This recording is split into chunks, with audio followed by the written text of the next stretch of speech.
আরেকটা পাইছে, ভাই গাড়িটা থামাই ফেলছে, আস্তে করে ফেলছে। কি ড্রাইভার সাহেব গাড়ি চলো কেন? ওই হুজুর কিন্তু খুব গরম। আল্লাহর ওলি কি গরম, যদি সামনে দিয়ে জোরে গাড়ি চালায় অবস্থা খারাপ, ধাক্কায় পালাইও দিতে পারে। আরো বড় গরম অ্যাকশন পাগলা পাগলা মসজিদ। পাগলা মসজিদ নাম শুনছেন আপনাদের কিন্তু কাছে। এই পাগলা মসজিদে কোটি কোটি টাকা। কেন এত টাকা? ব্রাহ্মণবাড়িয়ার মসজিদে নাই, পাগলা মসজিদে কেন এত টাকা যায়? পাশে একটা পাগলার কবর আছে। এই পাগলার অ্যাকশন ডাইরেক্ট অ্যাকশন। পাগলার নামে মান্যত করলে টাকা দিব, কইলে টাকা দেওয়া লাগে না, খালি কইছে সাধারণত অ্যাকশন শুরু হয়েছে। মানে শিরকি বিশ্বাস, ইমান হারানোর বিশ্বাস। ইমান হারানোর জন্য কোটি কোটি টাকা পাগলা মসজিদের দিয়ে আসতেছে। বাংলার জনগণ তাওহীদ না বোঝার কারণে টাকা দিয়ে ইমান হারা হইতেছে। নিজের পকেটের টাকা দিয়ে কি ইমান কিনার পরিবর্তে ইমান বিক্রি করতেছে, ইমান হারা হইতেছে। কারণ এই পাগলার ক্ষমতায় বিশ্বাস করতেছে। তাহলে আমরা যে কথাটা বলছিলাম যে এরকম হা যোগ হা সমান সমান কি হবে? আর না যোগ না নাস্তিক। কোন জায়গায় সেই ইবাদত, কারো ইবাদত করতে রাজি না, কারো ইবাদত করবে না, সব জায়গায় নো, সব জায়গায় নো। নো গড, নো আল্লাহ, নো এটা, নো এটা, খালি নো। খালি এই লোক কি নাস্তিক। আর তাওহীদ হলো কোনটা? না যোগ না সমান সমান তাওহীদ। এই কারণে দেখেন তাওহীদের কালেমার রকম দুইটা। প্রথমটা হলো লা ইলাহা, এটা হলো নফি, এটা হলো না ইল্লাল্লাহ, এটা হলো ইসবাত, এটা হলো হা। না আর হা যোগ হলে তাওহীদ হয়। শেখ সালেহ আল ফাওজান হাফিজাহুল্লাহ নাম শুনছেন? বর্তমান দুনিয়ার 2-4 আলেম, শিষ্য আলেম সারা দুনিয়ার মধ্যে যদি তালিকা করা হয় তো প্রথম 5 জনের মধ্যে একজন হবে শেখ সালেহ আল ফাওজান হাফিজাহুল্লাহ। আল্লাহ পাক তার হায়াতকে আরো বৃদ্ধি করে দিন। তিনি আমাদের সালাফদের ছায়া, তিনি আমাদের সামনে সালাফদের একটা বড় নমুনা। এই শেখ সালেহ আল ফাওজান হাফিজাহুল্লাহ। তো শেখ সালেহ আল ফাওজান হাফিজাহুল্লাহ একটা উদাহরণ দিয়ে বুঝাইছেন না যোগ হা কেমনে তাওহীদ হয়। উনি বললেন যে আরবি একটা বাক্য যদি আমরা বলি যায়েদুন কায়েমুন, যায়েদ দণ্ডায়মান। যায়েদ কি? দণ্ডায়মান। এবার আমি জিজ্ঞেস করলাম, আচ্ছা ভাই বলেন তো দেখি যায়েদ কোন অবস্থায় আছে? উত্তর কি হবে? যায়েদ দাঁড়ানো আছে। আচ্ছা যায়েদ বাদে বাকি যারা আছে তারা কোন অবস্থায় আছে? কথা কয় না। যায়েদের বাইরে যারা আছে তারা কোন অবস্থা? দাঁড়ায় রয়েছে না বসে রয়েছে? কেমনে বুঝছেন বসে রয়েছে? দাঁড়াইও তো দেখতে পাবো, দাঁড়াইও থাকার সম্ভাবনা আছে। তাহলে জায়েদ যে একমাত্র দাঁড়ায় রয়েছে এটা প্রমাণিত হয় নাই। জায়েদের তাওহীদ একমাত্র জায়েদ দাঁড়ায় রয়েছে এটা প্রমাণ হয় নাই, হা বোধক বলার কারণে হয় নাই। এবার যদি বাক্যটাকে ঘুরে দেওয়া হয় লা কায়েমা ইল্লা যায়েদুন, যায়েদ ব্যতীত আর কেউ দণ্ডায়মান নয়, বাক্যটারে যখন না আর হা মিলাই বানাই দিছে এবার বোঝা গেছে একমাত্র যায়েদ দাঁড়ায় রয়েছে, বাকি সবাই বসে রয়েছে। এই কারণে না আর হা যোগ না করলে তাওহীদ মানে এদের আল্লাহর তাওহীদের কালেমাটা দেখেন আদম আলাইহিস সালাম থেকে কিয়ামত পর্যন্ত এক কালেমা না আর হার সমন্বয়। সুবহানাল্লাহ। তাহলে লা ইলাহা ইল্লাল্লাহ রকম কয়টা? একটা হলো নফি, আরেকটা হলো ইসবাত। নফি মানে না, ইসবাত মানে। এবার আসেন খালি না হা করে বসে দেখলে হবে না। এই কালেমা পড়ার পরে, এই কালেমা মানার পরে 7 জিনিসকে মৃত্যু পর্যন্ত না করে দিতে হবে, 7 জিনিসকে মৃত্যু পর্যন্ত হা করে দিতে হবে। 4টাকে না করতে হবে, 4টাকে হা। বাস এই 8টা শুনিয়ে আমার আলোচনা শেষ। ইনশাআল্লাহ কিছুক্ষণের মধ্যে আমাদের শায়খ চলে আসবেন। এই 8টার বর্ণনা শুনে আলোচনা শেষ আজকে খালি এই পর্যন্তই। তাহলে 7টাকে কি করতে হবে? না। আর 4টাকে এখন যেই 7টাকে না করতে হবে এগুলার একটারে যদি হা করে দেন, 7টা কি করতে হবে? না করতে হবে। একটারে যদি আপনি হা করে দিয়েছেন কি হবে? বাকি সব বাদ। শিরিক, মানে আপনার শেষ, কারবার শেষ, আর ইমান নাই, তাওহীদ নেই। যেই চারটাকে হা করতে হবে, এখান থেকে একটাকে যদি না করে দেন তাহলেও সর্বনাশ। তাহলে লা ইলাহা ইল্লাল্লাহ আমরা পড়ছি, কিন্তু লা ইলাহা ইল্লাল্লাহর রকম জানি না। আর আরবের মুশরিকরা জানে বুঝি লা ইলাহা ইল্লাল্লাহ পড়ে নাই। তারা জানে লা ইলাহা ইল্লাল্লাহ পড়লে কোন জায়গায় ইয়েস করতে হবে, কোন জায়গায় না করতে হবে, এটা তারা বুঝে গেছে। বোঝার কারণে এরা লা ইলাহা ইল্লাল্লাহ পড়ে নাই। এরা কিন্তু বুঝি শুনি পড়ে নাই। না হলে লা ইলাহা ইল্লাল্লাহ পড়তে অসুবিধা কি? এরা কিন্তু আল্লাহরে বিশ্বাস করে। আল্লাহ এদের সৃষ্টিকর্তা, মুশরিকরা বিশ্বাস করতো না? আল্লাহ রিজিক দেন, বিশ্বাস করতো না? আল্লাহ আসমান জমিন বানাইছেন, বিশ্বাস করতো না? আল্লাহরে বিশ্বাস করে, কিন্তু লা ইলাহা ইল্লাল্লাহ পড়বে না। কারণ কি? তারা জানে যে লা ইলাহা ইল্লাল্লাহ পড়লে কোন জায়গায় না করতে হবে, কোন জায়গায় হা করতে হবে, এগুলা করতে রাজি নেই। আচ্ছা, এবার আসেন, তাহলে না করতে হবে কোন চারটা, এটা আগে শিখি। তারপরে হা করতে হবে কোন চারটা, এটা পরে শিখি। প্রথম নম্বরে যেহেতু লা ইলাহা আগে, না গুলো আমরা আগে শিখি। এক নম্বরে না করতে হবে আরবাবাম মিন দুনিল্লাহ। এক নম্বরে না করতে হবে আরবাবাম মিন দুনিল্লাহ, মানে আল্লাহ ছাড়া জমিনে যত বাতিল রব আছে সমস্ত রবকে না করে দিতে হবে। ওই বাতিল রব, শোনো আমি লা ইলাহা ইল্লাল্লাহ পড়ছি, সুতরাং তোমার সাথে আমার সাথে জীবনে আর দ্বিতীয়বার সম্পর্ক হবে না। লাইন কেটে দিছি, চিরতরে কাটা। এখন কথা হইল, আল্লাহ ছাড়া বাতিল রব কারা চিনতে হবে না? এখন আসেন আগে বলেন যে আল্লাহ ছাড়া বাতিল রব জমিনে আছে কিনা? আছে। ব্রাহ্মণবাড়িয়া আছে। আচ্ছা, এই পর্যন্ত বাংলাদেশে কোনদিন পাইছেন কেউ কইছে আমি রব? পাইছেন? তা আপনি চিনলেন কেমনে রব? কি কইছে যে আমি রব? কি বাংলাদেশে কেউ দাবি করছে আমি রব? ফেরাউন দাবি করছে না, আনা রাব্বুকুমুল আ'লা, বলছে না আনা রাব্বুকুমুল আ'লা। তারপরে বলছে ওয়ামা রাব্বুল আলামিন। রাব্বুল আলামিন আবার কে? নমরুদ বলছে রব আবার কে? আচ্ছা, কিন্তু বাংলাদেশে কেউ কইছে যে আমি রব? আপনি রব পাইলেন কেমন? সূরা তাওবা 31 নম্বর আয়াত, ইত্তাখাযু আহবারাহুম ওয়া রুহবানাহুম আরবাবাম মিন দুনিল্লাহ। ইহুদিরা, খ্রিস্টানেরা তারা তাদের আহবার এবং রুহবান, তাদের রাজনৈতিক নেতা, তাদের আলেম ওলামা, তাদের পীর সাহেব, তাদের দরবেশ, এদেরকে তারা আল্লাহকে বাদ দিয়ে রব বানাইছে। আল্লাহকে বাদ দিয়ে কি বানাইছে? রব বানাইছে। এখন খ্রিস্টানদের সবচাইতে বড় আলেম ওই জামানার নবী সাল্লাল্লাহু আলাইহি ওয়াসাল্লামের যুগে খ্রিস্টানদের সবচেয়ে বড় আলেম যিনি, তার নাম হলো আদি ইবনে হাতেম। নামটা কি? আদি ইবনে হাতেম। উনি হাতেম তার ছেলে। হাতেম তার নাম শুনছেন না? হাতেম তার বড় দানবীর, বড় রাত্রে সারা রাত আপনার আগুন জ্বালের একটা বড় ভূমির মধ্যে ফাঁসে ছাগল আনি বাজার একটু বড় মুসাফির দূর থেকে দেখলে ওই জায়গায় আগুন দেখা যাচ্ছে, আসলে ছাগল জবাই করে খাওয়ানো শুরু। তার নাম ছিল কি? হাতেম আর তয় গোত্রের লোক ছিলেন তার। তার ছেলেটা আদি ইবনে হাতেম, পরবর্তীতে উনি সাহাবী। এই আদি ইবনে হাতেম তিনি খ্রিস্টানদের ওই জামানার সবচেয়ে বড় আলেম। উনি একদিন নবী সাল্লাল্লাহু আলাইহি ওয়াসাল্লামের সাথে দেখা করতে আসছেন। সহিহ আল বুখারীর হাদিস। মসজিদে নববী দিয়ে দরজা দিয়ে ঢুকতেছে, ঢোকার সময় বিশাল এক ক্রুশ কাঁধে নিয়ে ঢুকতেছে। আল্লাহ রাসূল সাল্লাল্লাহু আলাইহি ওয়াসাল্লাম দেখার পরে বলেন, ইত্তরা হাযাল ওয়াসান, এই মূর্তি নামাও। নবী সাল্লাল্লাহু আলাইহি ওয়াসাল্লামের কমান্ডে ভয় পেয়ে গেছে, সাথে সাথে রেখে দিয়েছে, সরাই ফেলেছে। এরপরে ভিতরে ঢুকছে, নবী সাল্লাল্লাহু আলাইহি ওয়াসাল্লামের সাথে অনেক কথাবার্তা বলছে।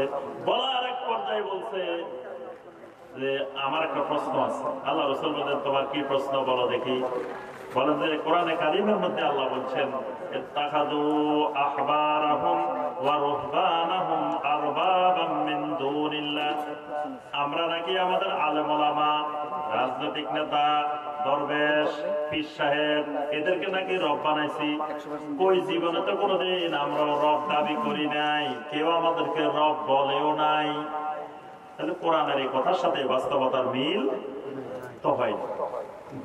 আল্লাহ রাসূল সাল্লাল্লাহু আলাইহি ওয়াসাল্লাম জিজ্ঞাসা করলেন, আচ্ছা বলো দেখি, ওই আহবার এবং রহবানেরা যখন তোমাদের জন্য কোনো কিছু হালাল করে দিত, তোমরা সেটা হালাল হিসাবে মেনে নিতা কিনা? হ্যাঁ, মেনে নিতাম। তারা যদি কোনো কিছু হারাম করে দিতেন, ওইটাকে হারাম হিসাবে মানতে কিনা? মানতাম। তো তোমরা কি দেখছো আসলে আল্লাহ রাব্বুল আলামিন এটা হালাল করছেন কিনা, হারাম করছেন কিনা? আল্লাহ হালাল করছে, এরা হারাম করে দিছে। আল্লাহ হারাম করছে, এরা হালাল করে দিছে। আল্লাহ সুদকে হারাম করছেন, হারাম করছেন না? সুদ নূহ আলাইহিস সালামের যুগেও হারাম, আদম আলাইহিস সালামের যুগেও হারাম, ইব্রাহিম আলাইহিস সালামের যুগেও হারাম, মুসা আলাইহিস সালামের যুগেও হারাম, ঈসা আলাইহিস সালামের যুগেও হারাম। সব যুগে সুদ হারাম ছিল না? কিন্তু আল্লাহর জমিনে সারা পৃথিবীতে সুদের রমরমা ব্যবসা চালু করছে ইহুদিরা।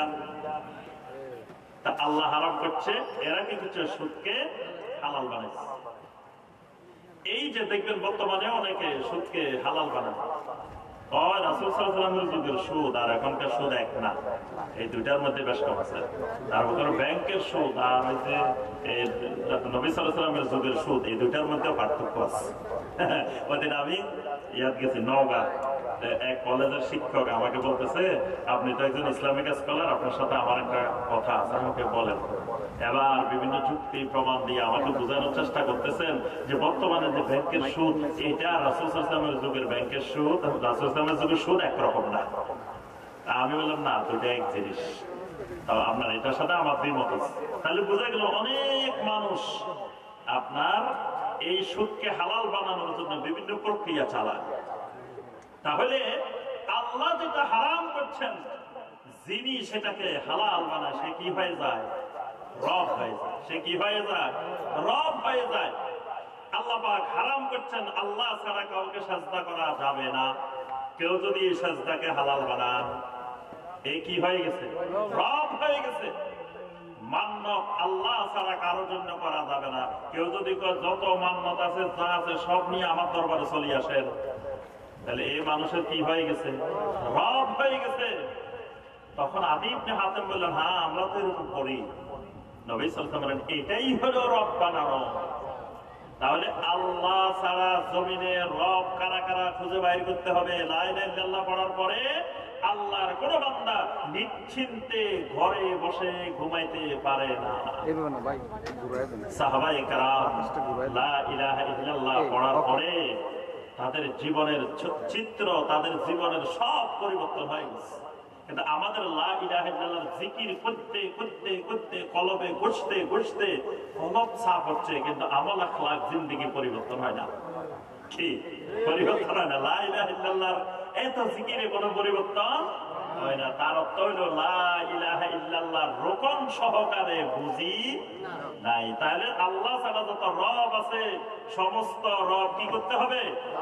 না করে দিতে হবে।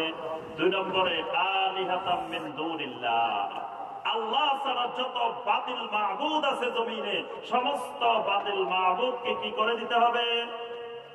কথা কয় না, না করে দিতে হবে। আল্লাহ ছাড়া যত বাতিল মাবুদ আছে, সমস্ত বাতিল মাবুদকে না করতে হবে। 3 নম্বর আন্দাদাম মিন দুনিল্লাহ, আল্লাহর সমকক্ষ হয়ে জমিনে যারা বসে আছে, তাদেরকে কি করে দিতে হবে? লিল্লাহি তাকবীর, লিল্লাহি তাকবীর। আল্লাহু আকবার আওয়াজ এত ছোট কেন? লিল্লাহি তাকবীর, আল্লাহু আকবার, লিল্লাহি তাকবীর, আল্লাহু আকবার। আলহামদুলিল্লাহ, আমাদের আজকের প্রোগ্রামের সম্মেলনের মাননীয় প্রধান মেহমান, প্রধান আলোচক আলহামদুলিল্লাহ চলে এসেছেন। আপনারা একটু মনোযোগের সাথে বসেন, আরো বাইরে যারা আছেন চলে আসেন। আলহামদুলিল্লাহ শায়েখ একটু পরে আপনাদের সামনে গুরুত্বপূর্ণ আলোচনা পেশ করবেন ইনশাআল্লাহ। তো যে বিষয়ে আমরা আলোচনা করছিলাম, এই 8টা জিনিস আপনাদেরকে বলে আমরা আলোচনা শেষ। তাহলে 1 নম্বরে আল্লাহ ছাড়া যত রব আছে জমিনে, এগুলো হলো কি রব? বাতিল রব। আল্লাহ হলেন একমাত্র সত্যিকারের রব। আলা লাহুল খালকু ওয়াল আমরু তাবারাকাল্লাহু রাব্বুল আলামিন। আল্লাহ হলেন একমাত্র আমাদের কি সত্যিকারের রব। তাহলে বাতিল রব না করতে হবে। 2 নম্বর আলিহাতাম মিন দুনিল্লাহ, আল্লাহ ছাড়া যত বাতিল মাবুদ আছে সমস্ত বাতিল মাবুদকে না করতে হবে। আমরা একটু আগে বাতিল মাবুদের আলোচনা করছি না? 3 নম্বরে যেটা না করতে হবে আমদাদাম মিন দুনিল্লাহ, আল্লাহর সমকক্ষ হয়ে জমিনে যারা বসে আছে। ফালা তাজআলু লিল্লাহি আমদাদান ওয়া আনতুম তা'লামুন। ফালা তাজআলু লিল্লাহি আমদাদা, খবরদার আল্লাহর সমকক্ষ কাউকে নির্ধারণ করিও না। তাহলে আল্লাহর সমকক্ষ নির্ধারণ করা সবচাইতে বড় জুলুম, সবচাইতে বড় গুনাহ, এটা না করতে হবে। 4 নম্বরে তাগুত, যত তাগুত আছে সমস্ত তাগুতের সাথে সম্পর্ক কি করতে হবে? ছিন্ন করতে হবে, না করতে হবে। সমস্ত আম্বিয়া আলাইহিমুস সালামের দাওয়াত ছিল কি? ওয়ালাকাদ বাআসনা ফি কুল্লি উম্মাতির রাসূলান আন ইবুদুল্লাহ ওয়াজতানিবুত তাগুত। আম্বিয়া আলাইহিমুস সালাম একমাত্র আল্লাহর ইবাদত করার দাওয়াত দিয়েছেন, পাশাপাশি বলেন ওয়াজতানিবুত তাগুত, তাগুত ছাড়ো, তাগুত পরিহার করো। এখন তাগুতের সাথে বন্ধুত্ব, তাগুতের সাথে খুব সম্পর্ক, অথচ তাগুতকে কি করতে হবে? না করতে হবে। না করলে তাওহীদ হবে না। তাহলে তাগুত কারা চিনতে হবে, তাগুত বুঝতে হবে। এগুলোর উপরে পড়াশোনা করবেন। আলহামদুলিল্লাহ বর্তমানে বাংলা ভাষায় অনেক বই আছে, অনেক আলহামদুলিল্লাহ আমাদের শায়খরা এই সকল বিষয়ের উপরে অনেক বই লিখছেন। তাগুত চিনতে হবে। তাহলে এই 4টাকে না করতে হবে। মনে থাকবো আল্লাহ ছাড়া যত রব আছে, আল্লাহ ছাড়া যত বাতিল মাবুদ আছে, আল্লাহর সমকক্ষ যারা হয়ে বসে আছে, যত তাগুত আছে, এদের সাথে নফি হবে, না করতে হবে। আর হা করতে হবে কোন জিনিস? আর রুবুবিয়্যাতু লিল্লাহি ওয়াহদা, আল্লাহকে একমাত্র রব বানাই নিতে হবে। আল উলুহিয়্যাতু লিল্লাহি ওয়াহদা, দুনিয়ার আল্লাহ রাব্বুল আলামিনকে একমাত্র মাবুদ বানাই নিতে হবে। 3 নম্বর আল মুহাব্বাতুল খালিসাতু লিল্লাহ, আল্লাহর জন্য মহব্বতে খালিসা, আল্লাহর মতো মহব্বত আর কাউকে করা যাবে না। ওয়াল্লাযীনা আমানু আশাদ্দু হুব্বাল লিল্লাহ, ঈমানদাররা সবচাইতে বেশি মহব্বত করে কাকে? আল্লাহকে। যদি গান মুর্শিদের কত ভালোবাসি, আমাদের এই এলাকায় কিন্তু এই গান আছে, মুর্শিদের কত ভালোবাসি। তো মুর্শিদের যদি আল্লাহর মতো ভালোবাসি বসে থাকেন, এটা মহব্বতের শিরিক হয়ে যাবে। এই জন্য দেখবেন আল্লাহরে গালি দিলে ব্যথা লাগে না, মুর্শিদের কিছু কইলে খুবই ব্যথা লাগে না? আল্লাহর চাইতেও বেশি ব্যথা লাগে যদি একটু মুর্শিদের কিছু কই দেখিয়ে, তাহলে দেখবেন অবস্থা কোন জায়গায় যায়। তাহলে বোঝা গেল এদের মহব্বতে খালেসা আল্লাহর জন্য নাই, তাওহীদ নাই। আল্লাহর ভালোবাসায় পৃথিবীর সবার ভালোবাসা পরিত্যাগ করা যাবে। সাহাবায়ে কেরামের জিন্দেগি দেখেন, আল্লাহর ভালোবাসায়, রাসূলের ভালোবাসায় তারা নিজেদের বাড়ি ছাড়ছেন, ঘর ছাড়ছেন, জায়গা জমি ছাড়ছেন, মা ছাড়ছেন, বাপ ছাড়ছেন, স্বামী ছাড়ছেন, স্ত্রী ছাড়ছেন, সব ছেড়েছেন আল্লাহ এবং আল্লাহ রাসূলের মহব্বতে। এই জন্য আল্লাহর মহব্বত হবে সবার ঊর্ধ্বে। 4 নম্বর আত-তাআতুল মুতলাকা লিল্লাহি ওয়াহদা, শর্তহীন আনুগত্য আল্লাহ। আল্লাহ বলছেন মাইয়ুতির রাসূল ফাকাদ আতা আল্লাহ, আমার রাসূলের আনুগত্য করলে সে আল্লাহর আনুগত্য করে। তাহলে আল্লাহ এবং রাসূলের আনুগত্য হবে শর্তহীন, বাকি সবার আনুগত্য করতে হবে শর্তযুক্ত। মানে যদি কথাটা আল্লাহ এবং রাসূলের সাথে মিলে তাহলে আমি মানি, না মিললে আমি মানি না। সেটা যত বড় মুফতি সাহেব বলুক, যত বড় মুহাদ্দিস সাহেব বলুক, যিনি বলুক, যদি আল্লাহ এবং রাসূলের কথার সাথে না মিলে আমি সেটা মানি না। তাহলে মনে থাকবো 4টা বিষয় হ্যাঁ, 4টা বিষয় না, তাহলে আমার লা ইলাহা ইল্লাল্লাহ পরিপূর্ণ হবে। নফি যোগ ইসবাত দুটো মিলে আমার তাওহীদ হবে। আল্লাহ রাব্বুল আলামিন আমাদের সবাইকে শিরিক মুক্ত হয়ে পরিপূর্ণ তাওহীদের উপরে ইস্তেকামত থাকার তৌফিক দান করুন। তাওহীদকে জানার, তাওহীদকে বুঝার, তাওহীদের আলোকে জীবন গড়ার আমাদেরকে আল্লাহ পাক তৌফিক দান করুন। এই ব্রাহ্মণবাড়িয়াকে, এই কসবাকে আল্লাহ রাব্বুল আলামিন তাওহীদের ভূমি হিসাবে, তাওহীদের এলাকা হিসাবে আল্লাহ পাক কবুল করে নিন। এই এলাকা থেকে আল্লাহ পাক সকল ধরনের শিরিক, কুফর, বেদাতকে আল্লাহ পাক দূর করে দিন। সবাইকে আল্লাহ পাক সুন্নাতকে আঁকড়ে ধরার, তাওহীদকে আঁকড়ে ধরার তৌফিক দান করুন। আল্লাহ রাব্বুল আলামিন আমাদের মধ্যে মহব্বত সৃষ্টি করে দিন। আল্লাহ পাক আমাদের এই কসবা দারুস সুন্নাহ মসজিদ মাদ্রাসা কমপ্লেক্সকে আল্লাহ পাক কবুল করে দিন। আল্লাহ রাব্বুল আলামিন ব্রাহ্মণবাড়িয়া দারুস সুন্নাহ ফাউন্ডেশনকে আল্লাহ পাক কবুল করে দিন। আল্লাহ পাক আজকের এই সালাফি মহা সম্মেলনকে কবুল করে দিন। সালাফি মানহাজের দাওয়াত বাংলার ঘরে ঘরে আল্লাহ পাক আমাদেরকে পৌঁছে দেওয়ার তৌফিক দান করুন। আগামীর বাংলাদেশ সালাফি মানহাজের বাংলাদেশ হিসেবে গড়ে তোলার আল্লাহ পাক আমাদেরকে তৌফিক দান করুন। আমিন ইয়া রাব্বাল আলামিন। আসসালামু আলাইকুম ওয়া রাহমাতুল্লাহি ওয়া বারাকাতুহু।